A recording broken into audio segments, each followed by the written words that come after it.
How's that? Better, much better. Okay. All right. Hi. How are Hello. you? How are you doing? How are you Great to doing? see you again, my friend. It's a pleasure. It's a pleasure.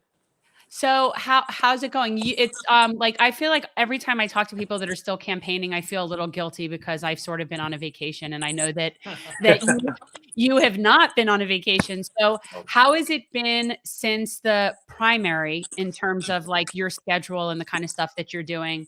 And just talk a little bit about that. Well, thank you. First and foremost, Jen, thank you so much for having me. Thank you for sharing your platform with me. That means a lot to me whenever someone decides to share their space with me. I'm honored because that means that we have shared beliefs or that you value my input on certain things and I don't plan to let you down and I don't take that lightly. So thank you for having me. You know, it hasn't slowed down for me. I've been going full steam ahead. Contrary to popular belief or members of my team, it's been said to me that I could sit on the beach and sip on a Mai Tai and I'd still win it. But it's just not how I made up, knowing my background, where I came from, and coming from a blue collar, hardworking family that had to work for every single damn thing that they had to get. It's just in my fabric. It's just who I'm made up of, and that's how I live my life. So I work hard. I feel that I need to work for this. I need to earn it. I need to reach as many people as possible.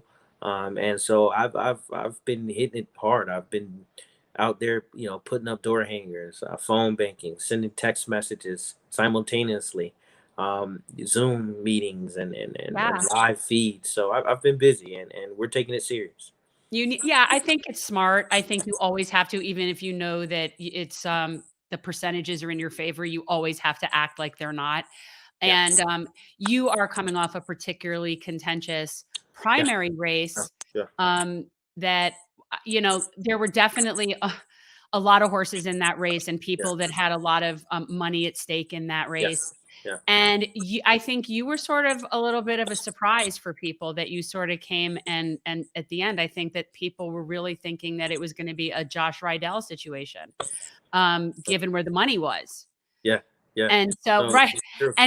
And so what are your thoughts about how I mean, I don't think that, well, you probably thought you were going to win all along for all I knew. I mean, I don't know, but I don't see it as, you weren't the one that was like in the front as far as fundraising. And I think that's generally where people are looking.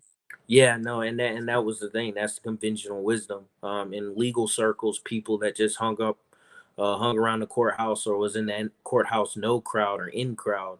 The conventional wisdom that there were two people that were probably going to be ahead of me. But then, if you were like me, who was a prosecutor, but also I was heavily involved in the Broward County community, and I'm looking at the community around me, and it looks like you and me. It was much more diverse than the courthouse crowd. And I'm looking at Broward County that's made up primarily of 57% of racial minorities. And then I look at the Democratic Party. Black folk make up about 40% of the Democratic Party. I honestly, we felt it was no brainer. We felt that if, we put my credentials up, we actually reached the people, and we raised enough money and we were competitive. We knew that we would win this thing. We knew we weren't going to be at the top of the chain of fundraising. We just knew it, but we knew Yeah. that if we raised a decent amount and we were formidable in that, we would have a fighting chance and that we would win. And we were consistently showing polling that was working in our favor. I think it's just a lot of people in this race. I think not only just the state attorney's race, but you look at supervisor elections, public defender. I think they really ignored certain demographics, or they underestimated certain demographics in Broward County. Look, I tell people all the time, I had a race inside a race inside a race. I had Yeah. so many sub races. I was going against some members of the Democratic Party establishment. I was going against certain members of the legal establishment. I was going against other factions within the Democratic Party who thought I wasn't progressive enough, which that blew me away. Um, and so I had so many different factions that I was going into. And someone said, "Hey, Harold, you should write a book on this because if you look at it, there was people in the Democratic Party of the establishment that thought I didn't have a chance or it wasn't my time. There were people in the legal establishment, the downtown Fort Lauderdale crowd that thought it probably wasn't my time. And then you throw in a billionaire who pumped nearly $1 million into another race. You know, Yeah. people wrote all of Of this. the alleged progressive, mind you, Right, right. who had gotten the progressive endorsement prior to taking over $700,000 from George Soros. Right, yeah, Oh, yeah. I wasn't going to bring it up, but I'm glad you Oh, did. then yeah, you know what? and And he was a great candidate too, Yeah. and that's Joe's a good friend of mine. exactly, and Yeah, that's what's so upsetting about it, because this isn't a personal issue or having anything to do with yeah, his actions. That's why yeah, it's so disappointing, because he is a good candidate and he's a decent guy. And yeah. it He was really is. He and really it was is. just very disappointing, and it was disappointing that it happened after a lot of people had voted, because I feel like that's somewhat misleading compared with people that took corporate money the whole way, but acknowledged that they took corporate money. Yeah, right, right, right. And I ran a grassroots campaign. If you looked, even though I was outraised, I had the most contributions, the more contributors, people that are giving me 50, $25. I'll tell you the story how I was at an event and a woman, a young Jamaican woman, right? She was an older Jamaican woman, and she came to me and she said, "Look, I have a son that's in prison right now, and it's too late for him." And she said, "I'm voting for you because I'm voting for future young men like him, so we don't lose them, and it's not too late, and I support you." And she said, "Look, I have $25. That's all I can give you. I'm on a fixed income." But she said, "I know you're going to do right by us, by our communities, and I know you're in it for the right reasons." And that had a profound effect on me. And that was at a moment where, you're down on yourself. There's so much going against you. And that was the fuel for me. It was stories like that was the fuel for me. People that were giving, it was hard for me to even give 5, 10, $15 during a pandemic, and they really believed in our message, and believed in why I'm doing this, and that it was for the right reasons. And that was a testament to our race. It was, we were really connected to the people, and it was something that I wasn't doing just to, I didn't get involved in community to win this race. If I wasn't, we wouldn't have won this race. I'd been involved in the community as a lawyer well before I got in this race, because I always believe you have to give back no matter what you do, no matter what level or status you reach in life. And I think it paid dividends in my involvement in the community, and us continuing to reach out to community and engage them in our message. And we came out on top. And so we still have a November election, but there's a lot of Yes. changes that we need to institute to ensure that we have a justice system that's equitable for all people. So I was glad to hear you bringing up about the youth that mom or grandmother was telling you about, like, Yeah, what's going on. But so I am a co-chair of Juvenile Justice Committee for the Broward League of Women Voters, and yeah, one of our big issues, and unfortunately this year the Florida League is not taking up juvenile justice as one of its focus points in Tallahassee, yeah, but in general we're all very concerned with the direct file issue. yeah. Um, in Florida, I had said before you came on that Florida has more direct files than any other states in the country. We Mhm. go as young as 14 that can be tried as Yeah, adults. yeah, And the fact that it's in the sole discretion of the state attorney, yeah, and no offense to you, is very concerning to me in general. And we obviously were supportive of a piece of legislation that would require due process on yeah, that determination. yeah. So, what are your thoughts personally on how you would handle the direct file issue in Broward County? Yeah, I thank you, and that is near and dear to my heart, because quite frankly, I was the only candidate in my primary and the only candidate in this race that have had homeboys, friends who were direct filed, and family members, first cousins who were direct filed. And I'll tell you this much: my fundamental goal as state attorney is to not direct file children, to treat children like children. As we know that there are cases or certain level or degrees of cases that could rise to that level, and by law I'm going to have to look at those on a case by case basis. But the great thing about it, or not so great thing about it, depends on the type of state attorney you have. If you have a non-progressive state attorney, that is really scary that It you're giving them that is. discretion. um, Yeah. it truly is. And I will say that my office, when we look at these cases, we're going to look at them with that in mind. We're going to look at each case, we're going to read between the lines, and our goal is to not direct file children. But there could be a potential situation that we do, right? And I can't say that we never will, but I will say that people, like-minded people like me, people that have grown up in certain situations like me, and who've had family members and close friends direct filed for crimes that they probably shouldn't have been direct filed for. I can confidently say that we won't see that happening in Broward County. And you'll notice that we'll no longer be the lead in the state of Florida as far as direct filing of children. And I truly believe that we have to treat children like children.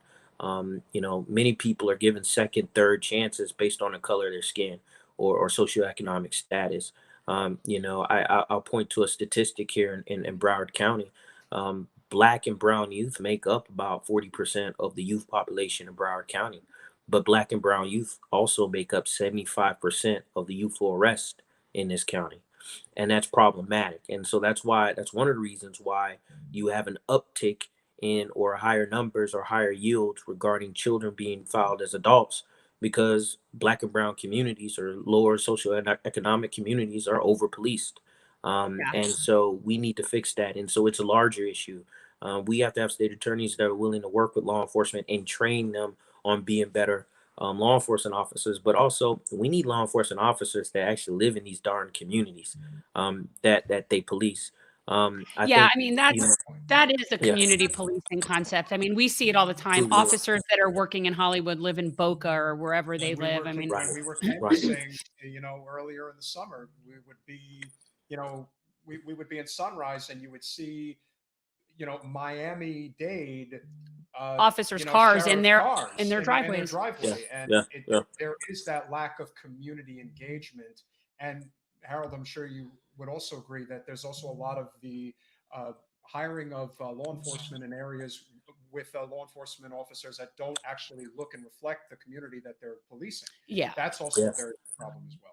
It's a major problem, and I'll point to my classic example where I grew up. We had black officers who we would see. I mean, you would see. He's dead. He passed away when I was in high school. He's actually killed in the line of duty. Lieutenant Bo Harrison. We used to call him Bobo. And Lieutenant Harrison, he went to our churches. He was a deacon in one of the churches, the major staples in our community, the black community. He was our football coach. He coached us in little league football. We saw him outside of the uniform, right? We knew him. We knew that if we got in trouble, we wouldn't have to worry about being Now, arrested. more importantly, he knew you. He knew us, right? And we knew if we got in trouble, the least we would be concerned about is going to jail. He would take us to our parents or our grandparents or our guardians, and Yeah. they would all hold us accountable. And that's the kind of community policing. But also, it's not just based on race. I could point to Tim McDougal. He's a 6'4" Irishman, right? You looked at him; he was an intimidating guy, but he would be at our school functions, and I mean, he would be dancing or juking, as we called it. He'd be juking with us and having fun with us, and even he would hang out with us outside of school. And he would take the time to hang out with us in our neighborhoods and meet with our parents. And he wasn't just that weird looking police officer, white guy in the Yeah. neighborhood. We knew him. That's Officer McDougal. Come get a plate. He was invited to the cookout. And so that's community policing. You don't necessarily have to look like the communities that you serve, but we need more. But if you are going to, you need to make an effort. We need more Officer Tim McDougals in our Yeah. communities. And we're lacking that right now. And I think right now the discussion is there for us to actually move towards that trend. I think that that's great. And I am also aware that you have been in contact with my friend Mona Lisa Yes. Weber, Yes. because she and I are going to be doing early terminations of probation and Mhm. modifications through Mhm. her organization, Probation Station. Right. And one of the things that she and I have been talking about is like creating some sort of a diversion program that focuses on urban farming and sustainability. Yeah. Yeah. Yeah. And That she that is said you amazing. were receptive to that idea. I very much am. The beautiful thing about being the prosecutor or the state attorney in any given circuit, you're the chief law enforcement officer. No disrespect to Sheriff Tony or any other sheriff out there. The state attorney is the chief law enforcement officer in any circuit. And the beautiful thing about that, diversion programs that affect our children, we're often the starting post. We're the guiding post for that. Exactly. We either can give the thumbs up or thumbs down, saying we're willing to work with these programs, or saying nah, we're not. And I think exposing children to community gardens, to actually feeling the earth and feeling the pride of actually growing something or being out there on the land, it has a profound effect. Look, I'm a country boy, so I didn't grow up in Broward County. I grew up in Pasco County, a small town, and my Where is grandfather Pasco? North. Well, I up know north. everything is north unless Yeah, it's but so it's on the Martin. west coast, so it's right off. It's in the nature coast. We're more inland on the nature coast, so a little bit north of Okay. Tampa, about 20 minutes north of Tampa, I and know I where come Brooksville is. Brooksville, close to Brooksville. I Okay. have family. I have Okay, family members in Brooksville. Um, since you're from there, I'm gonna have to ask: have you been to Devil's Den by any chance? yes, I have. Okay, that's one of the Why most. are you're sidetracking? I'm not. I'm Telling the just. story Well, we're about having a Pasco human. We're having a County. human conversation. Yeah. It's serious because it's one of the most beautiful things I've ever seen. It And is. we've It been no. talking about it for a long Yeah, it's time. in the The middle of nature nowhere. coast. I'll Yeah. tell you this: the nature coast is a hidden gem in the state of Florida, as far as all the springs, Yeah. the rivers. It's just so beautiful. But yeah, look, my background. I come from a family of sharecroppers, farmers, who work with migrant farmers and migrant workers, and um, you know, I picked watermelon for summer. I've done the strawberries. I picked strawberries. I've done picked oranges, and I've done that type of work. And I tell you, it's nothing compared to the sense of pride of having a full day's work or just being involved and touching the land, and actually seeing the fruits of your labor. And I think diversion programs like that, exposing these children to community gardens, taking them outside of their element and putting them into a new environment and a different element, can change their perspective on life, and it also it can create a different connection for them, for the world around them. And so I definitely support programs like that, and I hope that Mona Lisa and yourself and many others can come together and develop a program like that. And I'd be one of the first ones promoting that and ensuring that we get more children in programs like that.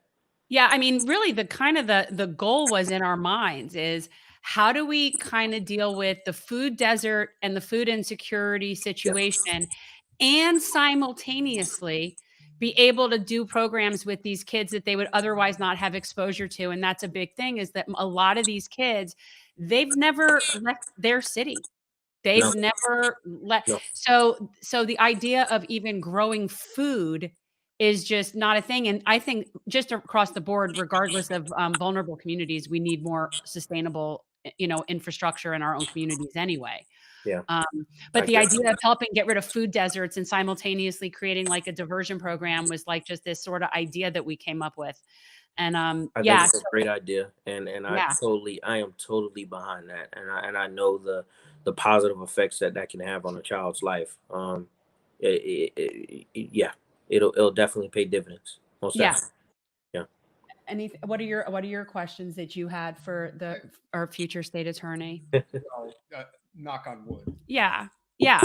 No, I think it's, no, I think that the important factor is somebody who has a diversity of experience and background. Yeah. Like, for example, I didn't want the person who had been a lifelong prosecutor and had only been on that side. I think there needs to be a diverse perspective I agree. from Yeah. somebody that's gonna sit as state attorney.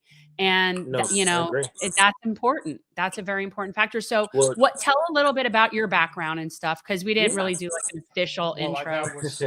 No, it was a For great anybody who, conversation. I love it. I love discussions like this. yeah, Yeah. So you all know I grew up in a rural area, but it was rough. There were still drugs. We were my generation, as I always say, we were we caught the tail end, probably worse, of the failed war on drugs. We actually caught the effect. Many of my friends, their fathers were sent away, because of the gross inequities in the crack versus powder cocaine, sentencing disparities, which was 100 to 1 then, right? Many of them were caught with crack cocaine, and because of the amounts that they had, they received exorbitant sentences versus those individuals that were caught with powder cocaine. And then I had friends who, parents were on the other end of that, who were addicts, right? Who were crack addicts or addicts to heroin, and they were put away as well, right? Or their lives were just tumbling down, because of their addiction. And we saw a system treat addicts and the dealers along the same lines, and they were sent away for the same, level of sentencing, right? And so we had a generation of boys and girls in my neighborhood, not only in my neighborhood, but in Tampa, Fort Lauderdale, Miami, you name it, around the country, we saw a generation of boys and girls who grew up without their parents in the home, either because they were sentenced because of the gross inequities in the sentencing for drug issues, or their parents were addicts.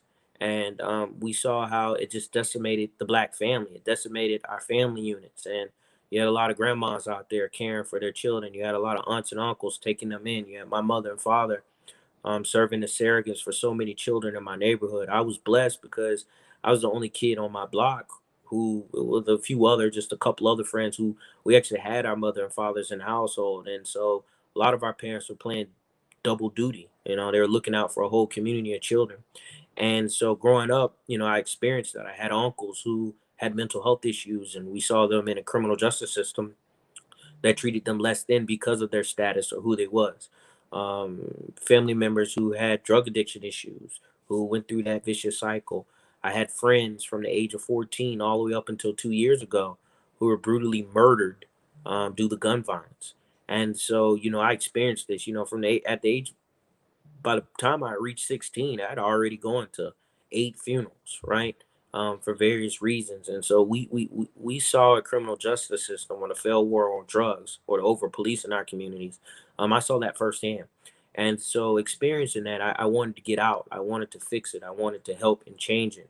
And, you know, the options for me, I thought was, okay, I could be a law enforcement officer, or I could be a public defender, and I could be a state attorney. I, you know, went to college, excelled, then went to law school with the idea of being a public defender.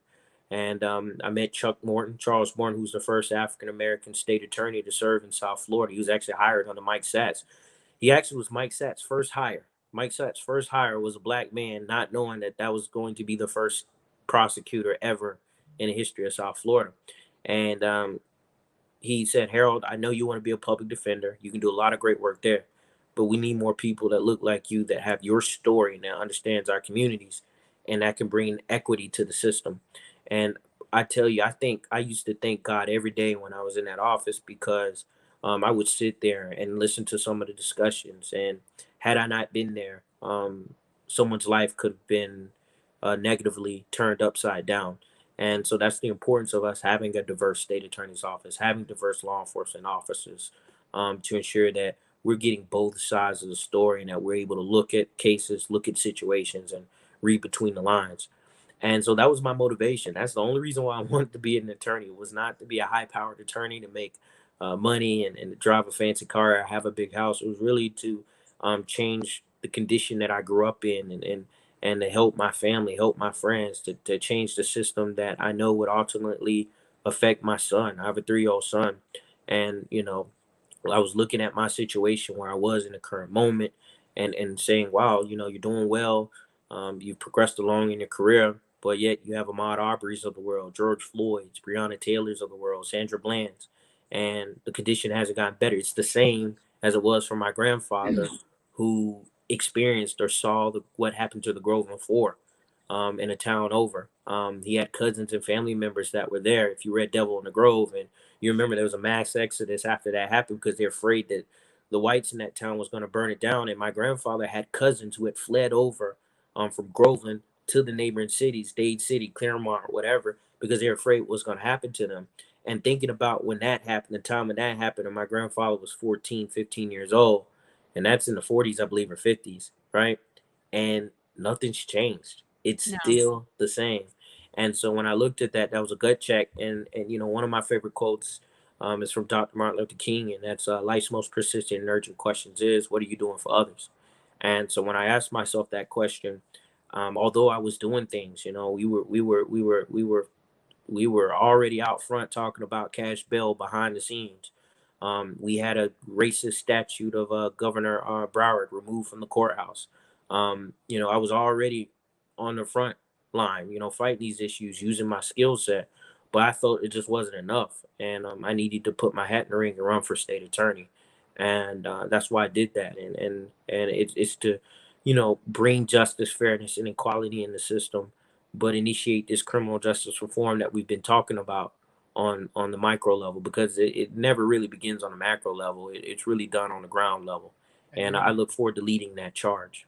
And Harold, you bring up a really great point, which is I think if we're ever going to end the war on drugs, it's going to happen at the local level. And Yeah. I would like to know, as the state attorney, are you committed to not prosecuting, marijuana violations, basic, and Yeah. anything that is drug related is that is a health issue. It's not a criminal issue. I wish more people would understand that. Uh, Yeah.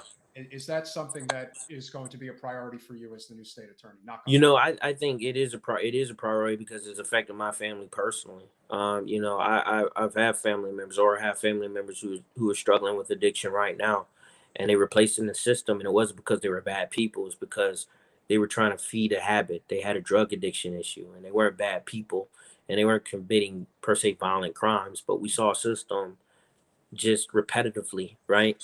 Place them in the system and demonize them and label them as criminals. My goal as state attorney is to have a similar system to Miami-Dade, where they no longer prosecute possession of cannabis cases that are 20 grams or Yeah. less.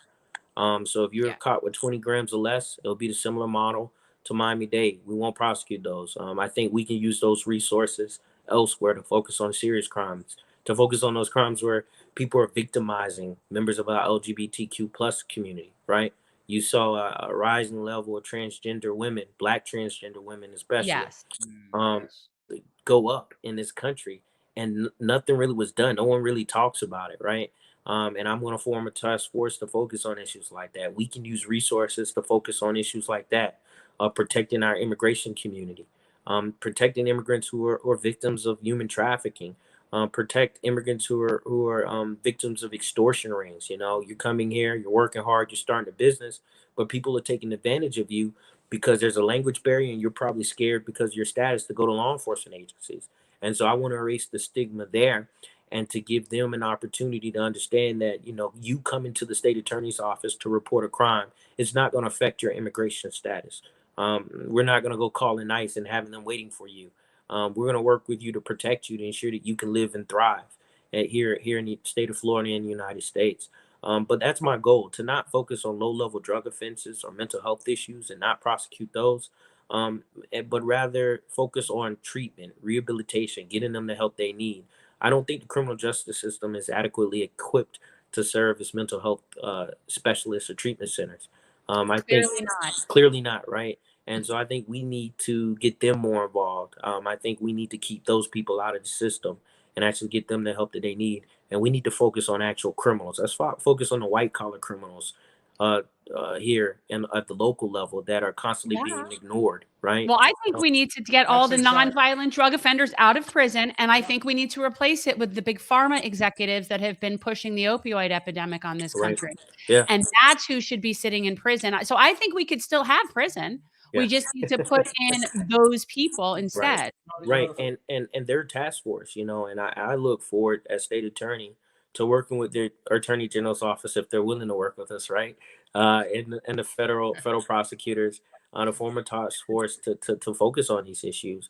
I've spoken with Dave Ehrenberg in Palm Beach, and others who are willing to do something like this so we can focus on these particular crimes and issues because those are the root causes. Those are the root causes of the addiction issues that we're seeing that has a ripple effect on various communities, and it's irrespective of color uh, or geographical No, region. but I It's think, look, affecting we know everyone. that our Black and brown communities, are the worst targeted from all of the drug laws that we've seen in this Correct. country, and in fact, that is why we have the drug laws that we have in this country, is to Right. target Black people. Yes. Well, and hippies, but predominantly Black people. I mean, I just well, it was Nixon said both. Yeah. You said both. He said Black people and hippies. Yeah. Yeah. He didn't say black I've people. He said a much worse. Whatever, but here's the thing is that I always sort of took that kind of a little bit as a compliment because I come from hippies, and so I kind of felt like that there was a connection there. Like, I kind of felt like that's, It was I felt directed like at you. nice to be thrown in with the Black people. It was nice, like, with the Black people and the hippies. It felt nice for Yeah. me, like, that thought. Yeah. We know that your time is precious, and I know you said you had a half hour for us, so we don't want Yeah. to keep it too long. If there's anything you'd like to leave the audience with, and obviously this is being streamed on a bunch of different channels, so a lot of people, not just around the country, but obviously around here in Broward, are going to see it. We're very excited about, again, it. You should be the next state attorney, knock on wood.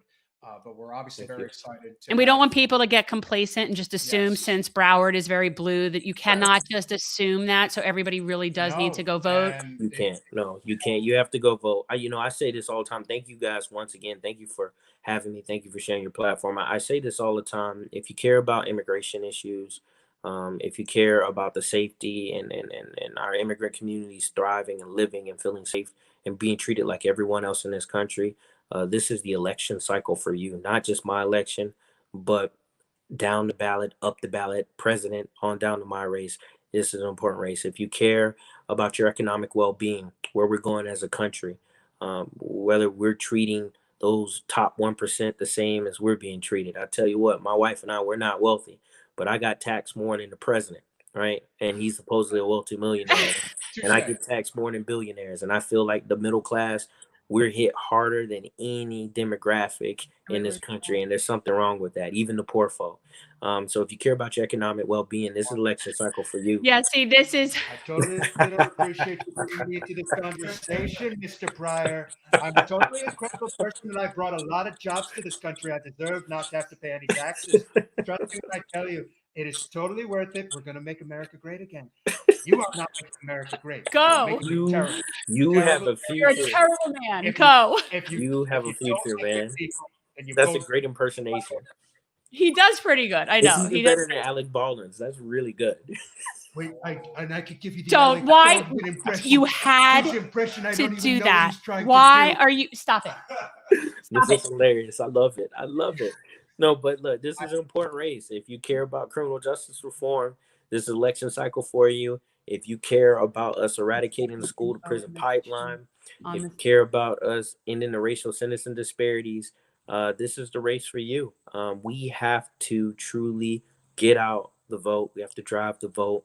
We're truly in a race for the soul and conscience of not only Broward County, but the state of Florida and the United States as a whole. And I implore each and every one watching this to get out and vote. Encourage 5, 10, 15, 20 people to vote. And actually, this election cycle, voting just isn't enough.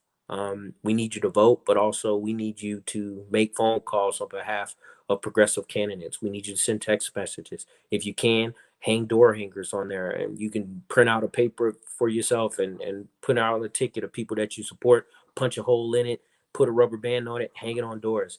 So how Whatever can we you hook can do. people up with you? Where's the best Yes. place to find you? What is Yeah, your so you can please check out my website. My website is haroldpryor.com. You can also check me out on Twitter, Pryor2020, and Facebook, HP for State Attorney. HP for state attorney? Is that all connected under haroldpryor.com? All the links will be there? Yeah, haroldpryor.com. So you can check me out on haroldpryor.com. You can learn how you can get involved and whatever you can do to help us out to win this election. Because if Yeah, we're in it's Pryor County, important. we win the election.